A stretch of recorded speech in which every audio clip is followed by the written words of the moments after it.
Welcome back to Comics, the podcast where me and my mom look through our comic book collection 2 issues at a time. We're starting off with DC today with the New Adventures of Superboy. This is issue number 26. And we have some mobsters shooting a teenage boy with bullets. What'd I tell you? Clark Kent is bulletproof, like Superboy. Perfect, they've fallen right into my trap. Uh-oh. Plus, the Boy of Steel's strangest encounter, Superboy meets Superboy. Almost. Give me a smirk. He enjoys killing children. The Boy of Steel is a weird phrase. The Boy of Steel. It really is. She's like Youths of Flame. mad. Wow, these first two girls. They're insane. They're driven insane. Rocketed to Earth from the exploding planet Krypton. Baby Kal-El was adopted by a kindly couple named Jonathan and Martha Kent. Renamed Clark, he grew to adolescence in Smallville, learning to use wisely the amazing superpowers that would one day make him the world's greatest hero. These are the adventures of Superman when he was Superboy. So this is from 1982, and I believe Superboy is like 15 or 16 years old. Well, it's Lana Lang's Sweet 16, so he's somewhere around there. I don't know if he's turned 16 himself yet. The rest of you parasites, find your own boyfriend. I've always been Clark's favorite girl. Not anymore, Lana. Clark Kent is fair game for every female in Smallville now. Let's face it, nobody else has what he's got. Every girl in Smallville just wanted to be near him. Every other guy wanted to know his secret. No, we're not talking about Superboy. We mean Clark Kent, the grooviest guy in Smallville. Yeah, right. So this was written by Cary Bates and drawn by Kurt Schaffenberger. And we actually have several Superboy comics in our collection. I would guess like 10 or 12 probably, maybe 15. I kind of like Superboy or the Smallville idea of Superman because he's a more scaled back version. I mean, he's ultra powerful still, but like, I don't know, I like the idea of him learning to use the powers or them being unstable at that point. Exactly. Less reliable or something. Well, yeah, and using them incorrectly could cause all kinds of chaos. Yeah, so he's kind of like learning to grapple with his circumstances rather than just always relying on gumption or something. Jumpin' Jehoshaphat. So Smallville, USA, and a certain house on Maple Street where the calendar calls for a day of celebration. So this is Lana Lang's 16th birthday. Be sure to make a wish.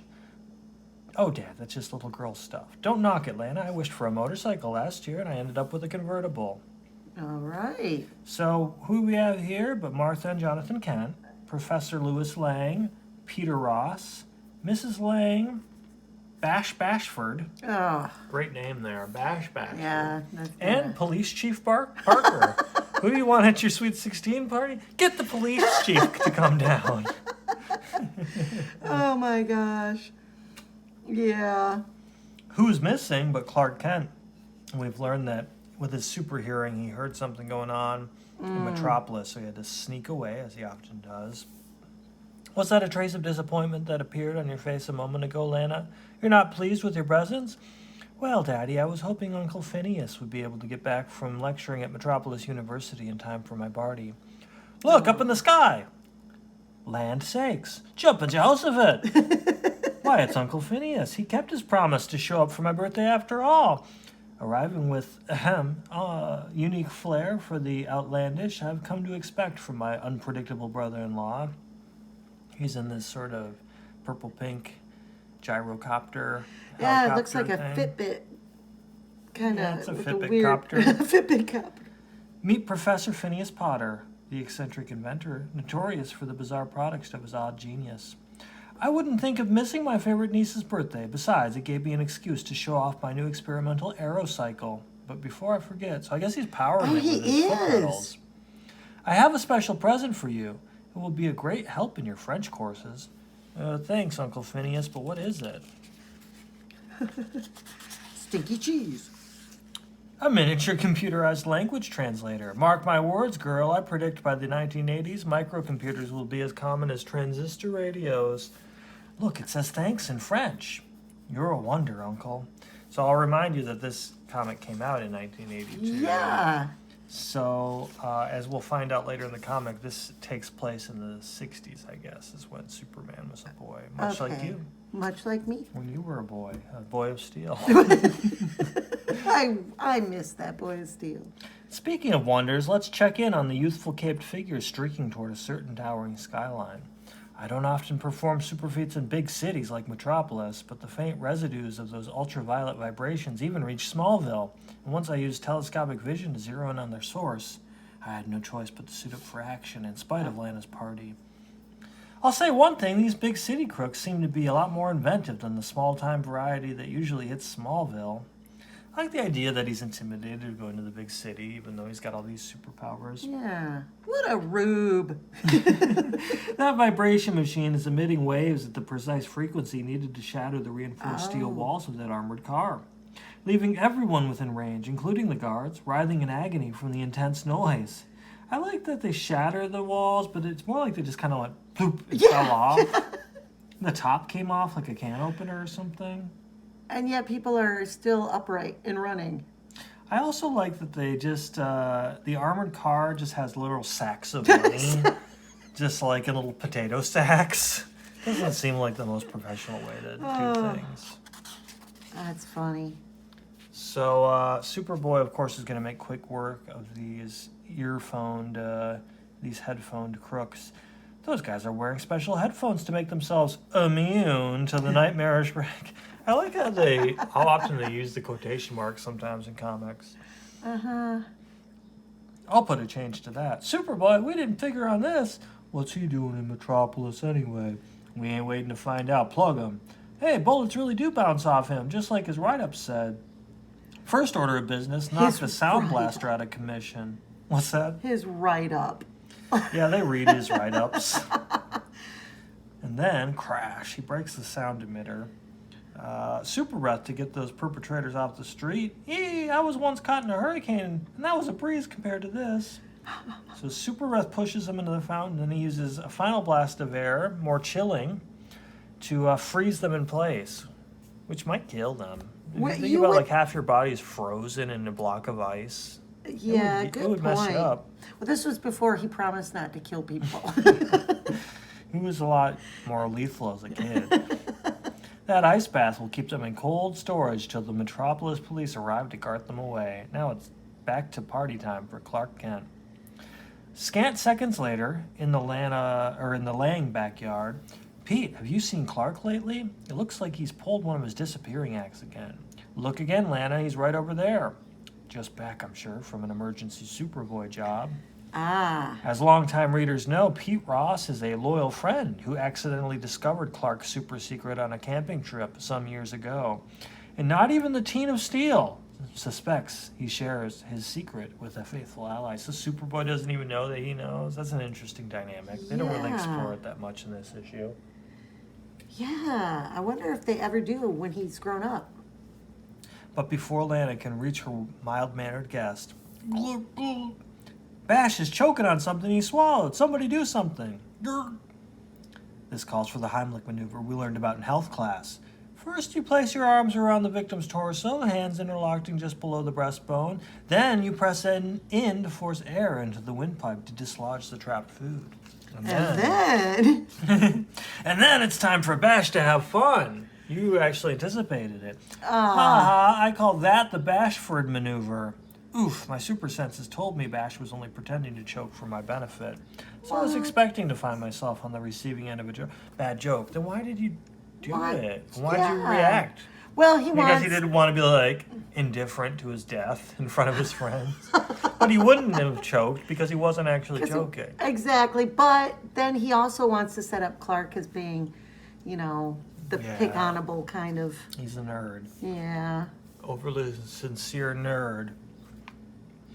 Not funny, Bashford. You know how delicate Clark is. He might have broken something. Aww. Meanwhile, after amenities are exchanged, the shy but noble Clark has stirred some painful private memories. That lad Clark is a lot like I was as a teenager, rather non-physical and serious by nature, but obviously blessed with a superior intellect. Of course, when I was his age, I was already well on my way to honing the extraordinary scientific and engineering skills which make me the brilliant inventor I am today. Unfortunately for young Kent, however, it's quite apparent he has no saving grace, no special ability to help him get through these trying teen years. I wonder if there isn't some way the Potter ingenuity can give that lad's life a much-needed boost while I'm here. Oh, no. A shift in scene now, some distance to the east in the big city, Metropolis. Oh, not another one, Dolby. You heard that happened today? What happened today with the vibro gizmo you smuggled out of the visiting weirdo's lab? Yeah, that the armored car was shattered into scrap metal, Mr. Morosco. But that means Potter's experimental device delivered the goods and created so much racket that creep Superboy homed right in on it. Your janitor job at Metropolis University may give you easy access to this inventor's lab and all his toys, but I've already lost 3 fine street soldiers. 1 minute's all I ask. This nifty little item is Potter's TV filing system. You insert one of these discs like so, and presto, it's a picture with sound. Research item 4438. An oral Repello capsule. Once ingested, it bestows on the user an invisible protective energy sheath for 7 hours and 13 minutes. Very precise. Yes. As I myself am demonstrating, once the capsule takes effect, even high-caliber bullets are repelled at point-blank range. Aha! Now you've got something, Dolby. With those pills in their bellies, my boys could pull off the most dangerous jobs around and never have to worry about getting plugged. I thought you might see some possibilities. So he's going to go into Phineas's lab since he's on his trip. You know, he took a multi-day trip to go to his niece's Sweet 16 party, Gotcha. which is, pretty close to Metropolis, I would think. Anyway, That's in the burbs. early next morning, a certain Smallville high school student sets out on his way to class. There he is, heading for school. Now's my chance to target him while he's still alone. Furtive thoughts from the concealment of nearby shrubbery belonging to a stealthy sniper, none other than Phineas Potter. I spent the night in my lab at home working on his problem, and I finally came up with the very experimental formula he needs. After this highly compressed spray makes contact, it won't take effect for several hours. But the moment the solution becomes active, Clark Kent won't have to worry about being mistreated by his schoolmates simply because he's different. I'll wager this will be one day that lad won't ever forget. Meanwhile, Carrasco and his henchmen, Morosco actually, and his henchmen are on their way. I like the hay bales have this weird little, Yes. flapper hat on or something. Yeah. It's a tarp, I guess. Yeah. I've never seen one like that. I certainly hope that birthday invitation from the Lang girl you found in Potter's lab turns out to be the right lead, Dolby. The date of the party was yesterday, Mr. Morosco. With any luck, he's still in Smallville. And you're still convinced the missing Repello pills are in his home lab in that tank town? So I guess they went to the main lab, couldn't find the bulletproof pills, and so they're going out to Smallville to see if they can track him down. And I don't think we've seen this hostess ad before, The Flash, Cupcakes. in Marathon Madman. I expect to see you running your fastest in the police department's marathon tomorrow, Barry. Gee, it's going to be hard for me, The Flash, to slow down. Next day at the race. Something fishy is going on up there. The Flash better have a look. Dr. Sorcery. His Philosopher's Stone has weakened the steel beams of the bridge. That ought to make the race more challenging. Wow. Why does he want to make the race more challenging? Right. Here's something that ought to challenge your taste buds, Dr. Sorcery, while I see if I can get this bridge to be a bridge again.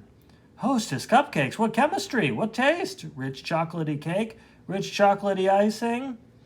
Plenty more at the finish line, Doc, but you can't get there unless you help me fix the bridge. You won, Flash. Hostess cupcakes make this a race worth finishing. Speaking of finishing, if we're going to wait for Barry Allen to finish, we've got plenty of time to enjoy our Hostess cupcakes. Aw. You get a big delight in every bite of Hostess cupcakes. And a dig at Barry. Why did he want to make the race more challenging? Right, He didn't want to nah. end it. He's just like, I want to make this slightly harder. The bridge is all wavy now.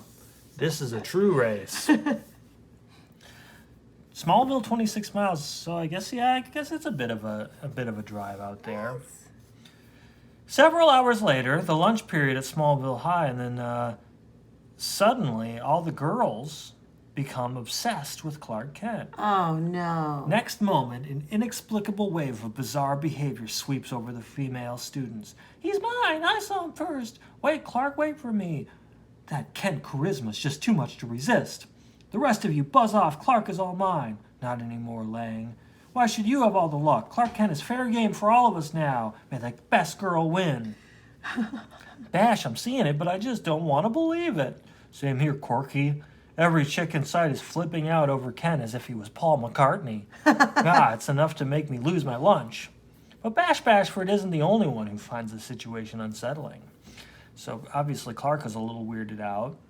So he slips down under the manhole cover there into the sewer. This He's will I'm just fix it. passing through. Yeah, maybe if he's stinky enough, they won't chase him anymore. Mere heartbeats later, several tunnels away, where there are no eyes to gape at the world's mightiest teen, either some unknown factor has somehow warped these girls' senses, or somehow I'm to blame for their bizarre behavior, although I can't imagine how. So his senses told him that Bash was faking, choking for his benefit, but didn't warn him that somebody was shooting something Right. from a spray from a gun. A bush, like, on his path off the Yeah. sidewalk, like 1 foot away. Talking to himself. This is it. I love that expression. A little cockeyed there. Yeah. Whichever the case may be, this is one mystery I'd better solve fast. As long as my alter ego has this Elvis Presley effect on women, I don't dare put on my glasses. So the creeps here, the criminals, have captured Phineas and they're interrogating him. But he won't tell them about the pills, and he passes out cold. So they put him in the car. They're like, what's our next move? Well, the last thing the professor did was write down a note to himself. Don't forget to administer test dose to Clark Kent on his way to school this morning. He wrote it in his book. Took up an entire page. Yes, this is Clark Kent speaking. I believe you're acquainted with the Professor Phineas Potter. If you want to see him alive again, go exactly where I tell you. Alone! Oh my God. You got that, Kent? You better for Potter's sake. And remember, any sign of police and the professor is dead meat. So they obviously don't know he's Superboy. They think he's taken a pill to make him bulletproof, where he's really has some kind of girl spray on. Right.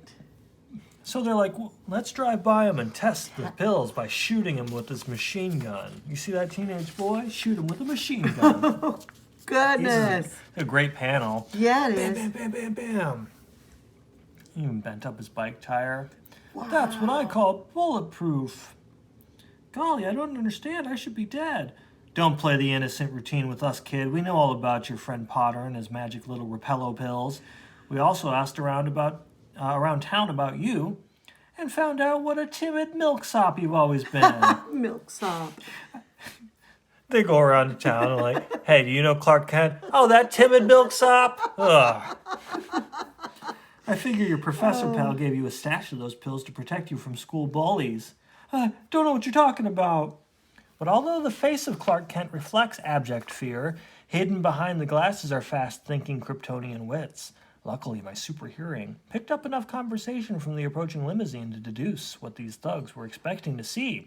Since they're so convinced Professor Potter gave me some pills that made me bulletproof, I just let my invulnerability shine when they opened fire.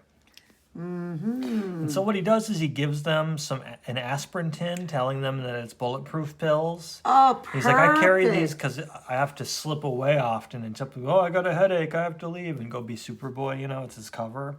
And so they take the aspirin and drive off to do crimes now that they're Now they're bulletproof. For 7 hours and 13 minutes, they have crime time.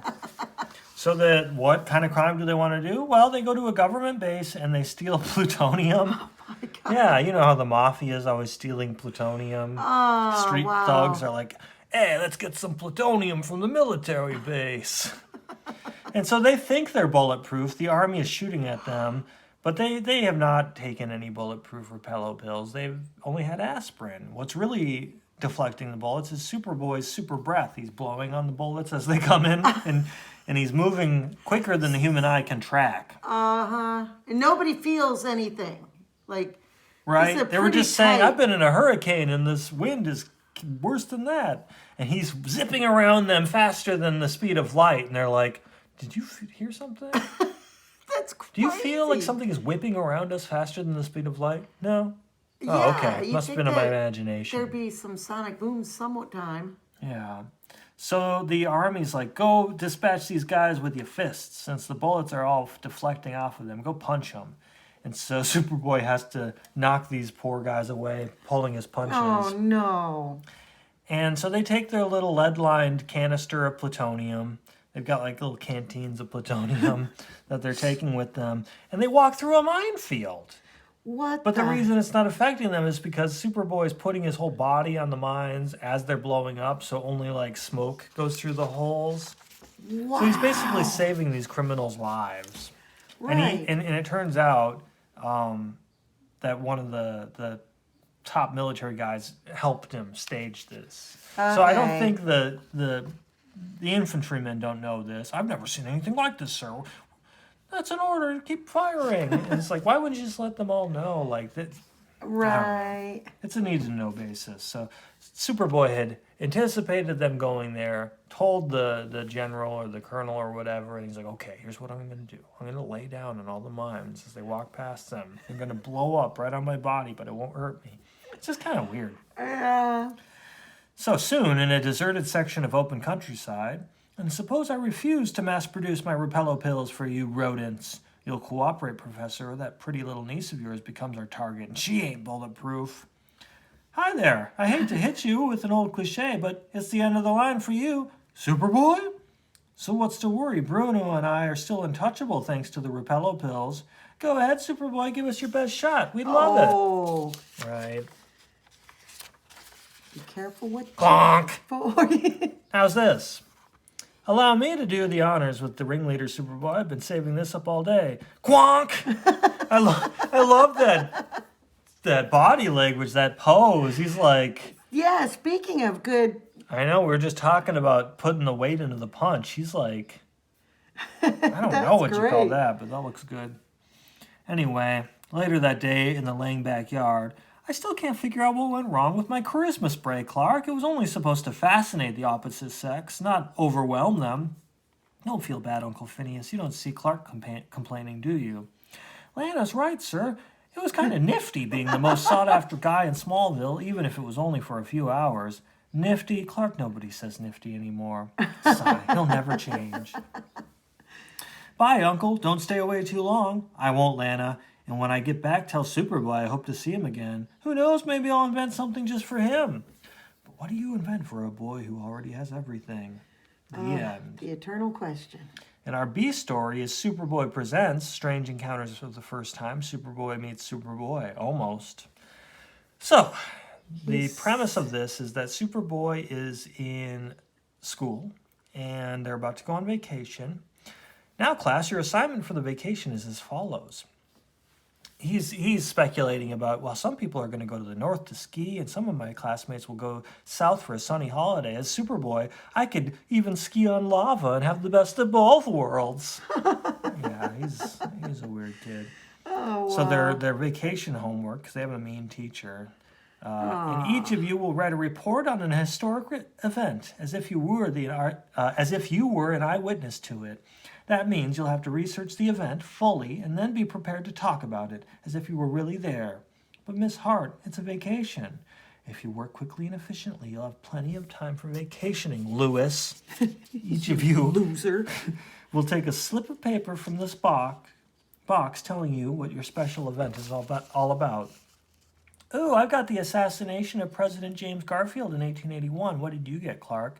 Something not as violent, I hope. My assignment is more recent than yours, Lana. I have to cover a manned space flight in 1962. Oh, we were just talking about that with the Fantastic Four. Yeah. If they came out in 61, they slightly predated it. And I think it was 61. So that also dates this. Even though this was published in 82, he's going back to 62. And she says it was only a few years ago. You'll find plenty of newspaper and magazine write-ups about it. So He wants to be a eyewitness. Exactly. He can go, I'm not sure if you're aware of this, but traveling at a faster than light speed in a clockwise direction, the Boy of Steel cracks the time barrier to reach the past. So clockwise is back in the future. I guess counterclockwise must be to the future. That doesn't make any sense. Into the past clockwise, into the future counterclockwise. That doesn't make any sense. It's physics. There's Cape Canaveral and a Mercury Redstone on the launch pad. I've got a better view of this than even Walter Cronkite. And they're doing the countdown. He's in a sort of spectral form, kind of like a Doctor Strange, Professor X, astral projection thing. That's his time traveling form. One of the engines isn't firing. Without it, the rocket will crash. Looks like I go from watcher to rescuer. Oh, no. At least he's not like the real watcher, interferer.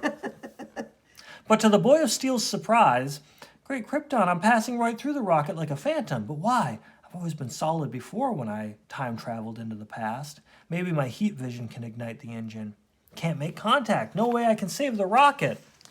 So has he traveled back in time just to see the first manned space flight fail? Just then, the Boy of Steel is startled to see. There in the sky, I can't believe my eyes. It's me, Superboy, a 10-year-old me. So I guess he must be, 16? Because they're saying this was 1962, and he's 10. And he's coming from 66, so 16, right? Right. And Lana was 16 in the A story. Right. So, He what am doesn't I remember doing here? this? Yeah, he says, what is he doing here? What am I? I'm flying into the non-functioning engine, replacing ignition with a super strength lift. At least that Superboy is solid enough to make contact with solid objects. Well done, Superboy. He fixes it. He's like, I don't remember. Did I black out? Yeah, what the heck? Sure wish I could pat myself on the back. Maybe if I get close enough to him, his supervision will be able to... Huh? He's suddenly speeding groundward. What's he spotted that I haven't? Breaking into that TV broadcast trailer. No problem for this phantom Superboy to follow suit. I have news for you, comrade. Your sabotage mission was a failure.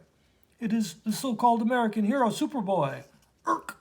Our superior weaponry will turn him into a dead hero. It doesn't matter which side of the Iron Curtain bullets come from. They still don't hurt me. What your bosses print in Pravda about me is lies. I am not a hoax. And you will spend a lot of time in an American prison remembering that. That's just like the crooks that are like, the write-up was right. Yes, You know, exactly. everybody's like, I bet you read about me in the newspapers. Well, it's all true. That's what Superboy likes to say. Shortly after, Superboy has watched his younger self deliver the saboteurs into the hands of the FBI. Now's my chance to try and contact him again. Even though I'm a phantom, his super senses should detect me. Hi there, it's me, you, from 4 years in the future. So he'd be 14 here. Yeah, that's weird. It's saying 4 years in the future. Why did the time spiral go up to... Shouldn't it be... Oh, he's Like a 62, 62. 66. Okay, I'm yeah, sorry, my that's- math is... I thought it was 6 years. I was thinking 1960 for some reason. So yeah, he's 14. So does that mean that the Superboy Presents stories are like he's an early teenager, and this one, unless Lan is a couple years older than him, he's 16 in the A story? I don't know. Yeah. No recognition. It sure is an eerie feeling, his flying through me. Evidently, it is impossible for him to be aware of my presence here. Otherwise, I'd remember meeting a 14-year-old me when I was 10. And speaking of remembering, I don't remember ever saying a rocket that misfired here, or saving a rocket that misfired here when it was taking off. And yet I just watched me do it. Maybe the so answer weird. to all this is the 10-year-old Superboy isn't me. And yet he's flying into my bedroom in our house in Smallville. He's changing into Clark Kent, just as I did when I was 10 years old. That's so odd. There's something about time traveling I just don't understand. Not even scratching my head in bewilderment helps solve this. There's nothing to scratch. He is a dork. Usually that helps. Everything about this room is exactly as I remember it being when I was 10. Clark, are you busy? Just doing my homework, Ma. Then you'll be happy to take a break for some milk and fresh-baked cookies. Toll House, my favorite. Mine too. One thing's for sure, I'm not going to solve this puzzle hanging around to watch myself eat cookies. So it's back to 1966 and work on it from there. Then, at the other end of the time trip, It's good to be back home and solid again. Whack! He hit a branch, I guess. In his room, the solution to the problem is not any closer. One thing's for sure, my easy way out on the homework assignment wasn't one at all. Thanks to what happened, I'm doing more research on that space launch than I ever would have done as a normal student. I know every detail now that was reported, and there's not a single mention or hint about Superboy doing anything to save the flight from disaster. Nothing about a non-firing engine, nothing about enemy saboteurs. I believe the whole thing was some kind of hallucination, except for one thing. I've probed my super memory to go over everything I did that week of the space flight. I can remember every detail of the day before and the day after, but nothing about that day. There's not even an entry in my diary about it. Why? Why indeed? The answer will startle you, Superboy, and you too, readers, next issue in Superboy's Secret Mission. Okay. I'm guessing in that issue he's corporeal again, so he can scratch his head and solve it. That usually works. It did. It's one of his often neglected powers. People don't realize he has super head scratching abilities. So we have the first appearance of Doctor Strange? Is that what we're doing today? From Strange Tales? Strange Tales, mess. Strange Taters. Strange Taters. Doctor Strange, Master of Black Magic. You gotta love Paste Pot Pete. I know it. It's not going to be in this one. It's in the him. Human Torch. Well, he becomes the Trapster. He's part of the Frightful Four that fights the Fantastic Four. He changes his name to the Trapster because I think they realized that Paste Pot Pete is ridiculous. I mean, yeah. I love Steve Ditko's style, though. It's so different from Jack Kirby. It really is, yeah. So men call him Doctor Strange. Never have you known his like. It is a great pleasure and privilege for the editors of Strange Tales to present, quietly and without fanfare, the first of a new series based upon a different kind of superhero. Doctor Strange, Master of Black Magic. I love Steve Ditko's drawing. I love his gloves. Yeah, those are awesome. It's cool to see that design detail is from the original. Yeah. I always think of those little dots as like a more contemporary thing, because we have a couple covers that really highlight those gauntlets, but no, they're right there from the beginning, I guess. Yeah. The one thing that is really odd is that they gave him Asian eyes. Oh, really? And the doctor, well, look at him. It's hard to tell when they're closed. You do it, just watch. I mean, it might see. just be stylized drawing. And somewhere in the city, between darkness and dawn, a tortured man tosses fitfully in his bed, vainly seeking peace that will not come. No, go away. Please, go away. It's no use. I can't sleep. I dare not sleep. It's that same dream every night, the same. But what can it mean? I can't fight it alone. I need help. I've heard a name spoken in whispers. Doctor Strange. He dabbles in black magic. Perhaps he can help me. He does a great job making this guy look pretty. I love all the shadows. Mm-hmm. Making him seem like such a dark character. Okay, I see what you mean. There's a little bit of... So did they whitewash Doctor Strange? He's supposed to be Asian.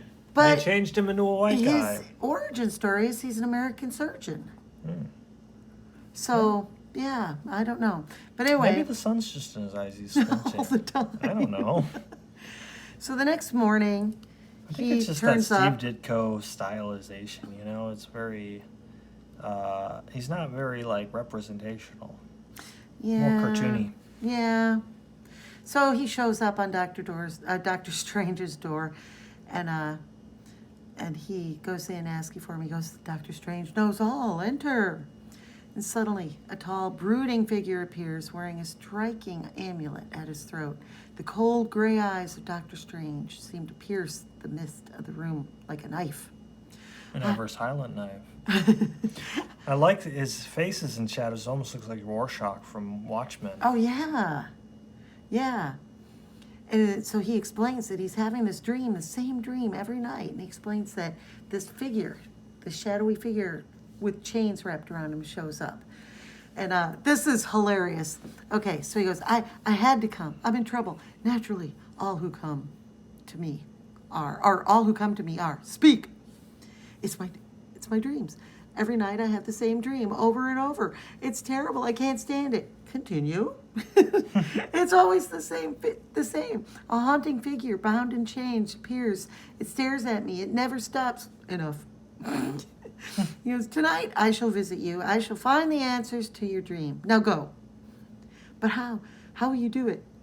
By entering your dreams. That's a very manga type thing to Oh, do. yeah. Or anime. That would be interesting to find the, like, if there was any inspiration on American comics on manga. Yeah, well, definitely, but I don't know. And this vice early. versa. This early, I'm not sure. Like, Yeah. when did this come out?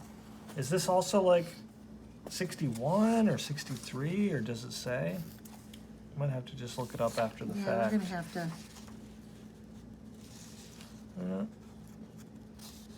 First printing. Oh, that's for the collection. Well, I don't want to take too much time looking for that.